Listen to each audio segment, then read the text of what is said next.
Alright, welcome to the first episode, or installment, whatever you want to call it, of the actual training videos. I'm still sitting here from my introductory video, so I'm jumping straight into this. Don't want to get sidetracked. Basically, the first episode today is just going to cover over pitches. So everything that you do in a sales role, especially cold calling, which is the majority of what my videos will be about, orientate around how you speak, about how you go through the process, being your pitch process. Basically, wrote up a little whiteboard here of the actual steps involved in the process. So first step here is your introduction / rapport. This is, in my opinion, the most important step to build as a salesman, because as a friend once told me, they're not going to buy off you if they don't like you. And it's as simple as that. You can have the most perfect pitch, the best answers to any of their objections. But at the end of the day, if they don't like you as a person, if you do not connect between them, between yourself and the client, you will not sell them anything. That's as simple as it gets. So the first step being intro / rapport, you go up. So in my circumstance, as I approach a door, knock on the door, I'll wait. I'll go into a bit of body language aspects as to how I stand as I wait for the door to open. No answer. First, usually you want to knock twice. That's the procedure. Anyone who's in a telecom position as well knows to always call the client twice as well. Not long after the first time, only about 6-7 seconds. After you want to wait a little bit, then knock again. Reason being, sometimes if you're sitting in your house, you might think that you heard the door, then you just don't go up and get check up because you're like, oh no, I'm busy, I'm doing stuff, I might not actually be at the door. So you always knock twice, so it's like, oh crap, yeah, no, there is someone at the door, so to go over and check. As soon as I open up that door, you need to build a certain level of energy straight away. So that's your intro. You say hi, g'day, whatever. My name's Isaac from Smart Energy. Basically, I'm just here, and then you go into whatever you're selling from there. But first of all, is to build that rapport. So most of the time, I will not go straight into my pitch. I'll just knock, say g'day, my name's Isaac. How you going today, mate? Wait a couple seconds, or whatever, however long it takes for them to reply. Sometimes they won't. Sometimes I'll just be like, what do you want? And then try to just build, make a joke out of it. Slowly just build that rapport. Jokes are your biggest friend.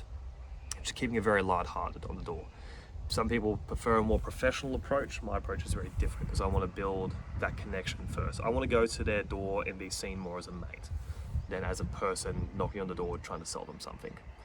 Because at the end of the day, there's a big difference between the two. What you have to do on the door is to break down that stigma about salespeople being sleazy, being slimy, being anything like that. You need to build that rapport. You need to have them see you as a human as opposed to someone that's trying to sell them something on the door. So that's why the first step is so important, because you won't even get through the door without having that level of rapport built. Moving on, you have your second step here, which is your pitch. So obviously the pitch varies significantly depending on what role you're in, whatever you're selling. So the standard pitch is, this is what I'm selling to you, these are the benefits of it, this is how it's going to help you and your family. Typically it's when you hit your first objection, which I will get into in the next episode. We'll go into objection handling, which is also the most important part of being a salesperson. If you cannot handle someone saying no on the door, you won't, obviously not going to sell, because you have to handle the objections. Essentially what you're doing is having a debate with them on the door or over the phone, whatever you're doing. So that's your pitch. That varies a lot, so I'm not going to go too much into that. And then we're going to move on to your third, which is your summary. So that is just going back over everything that you covered in your pitch and going into more detail in the areas where they had objections.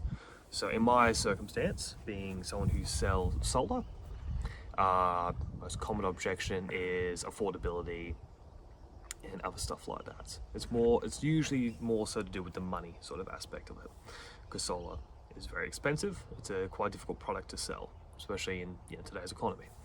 So Going into my summary, I cover more so in the pitch as to how it's affordable, as the different incentives, as the different things that we have going on that make it more affordable to their direct situation. So that's how you want to orientate your summary. From there, you hit your close. So your close is signing them up. It's signing them in for an appointment, signing them up for a second appointment with yourself, or if you're in my position as a lead generator, sign them up for an appointment with a specialist. From there, basically, that's not your job done quite yet. It's only the very beginning. So that's your close. You are finishing off your pitch. They are happy, they are satisfied with what you are saying.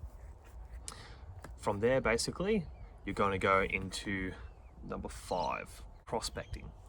Prospecting is something that takes a couple of days. It's not something, it's a process that you undertake over those few days prior to the appointments. But it's also is connected with networking itself as well. So you finish on the door, you build that rapport, you're having a good laugh with them, they like you, yeah, you met their wife and kids, whatever. And then from there, basically what you want to be doing is networking with them about their neighbors, finding who else might be interested in the area for solar or whatever you're selling, and then go on from there to basically continue building that rapport, continue keeping them at that level of hyped up, of ready, of knowledgeable of what they're going to be sitting for the next stage. Prospecting is covered under a couple of different steps, which then goes into what are referred to as consolidation and confirmation calls. It's on the door in my role. You've finished your job on the door. That's your pitch process. You've gone through, to summarize again, let me get my whiteboard again. Summarize, intro / rapport, you sit down, you knock on the door, you whatever, you build that rapport, you build that connection with them in whatever way you need to. Usually the best way to find it is, me being a car guy, if I see a nice car out front, I will ask them about the car.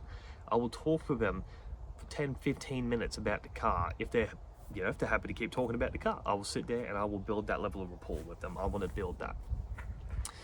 Second step is your pitch. That is going into what you are there for, what you are selling them, and how it benefits them. Number 3 is your summary. That's gone back over everything you went through in your pitch, just orientated more so around why they were not so interested throughout the pitch, whatever their objections were. Number 4 is then closing. So you wrap it up, book the appointments, continue having that rapport, set yourself up for a second time to be in contact with them. Number 5 is your prospecting / networking. So that is going to be sitting down, talking with them about who else might be interested in the area, as well as that is going to be running your confirmation, consolidation calls with them to keep them really excited. Going into a bit more about prospecting. We've covered rapport quite in depth about the importance of it, but prospecting is also just as important for you. Prospecting is keeping your clients in the loop, keeping them processing. There's at no moment of time do you want one of your active clients or even inactive clients to be forced out of the loop. You want to always be in constant contact with them. In my position, the prospecting role is making your consolidation phone call. So the day after, or the day before that, so 2 days from then, you make a call. You pick up the phone, you give them a call, and you'll be like, hey, it's Isaac, mate. How you going? You go back over, like, yeah, mate, just call and see if you have any further questions or if anything else came to mind from our sit down.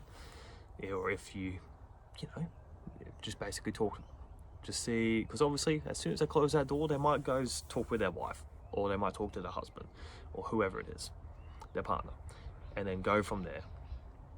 And they'll create some new objections in their mind.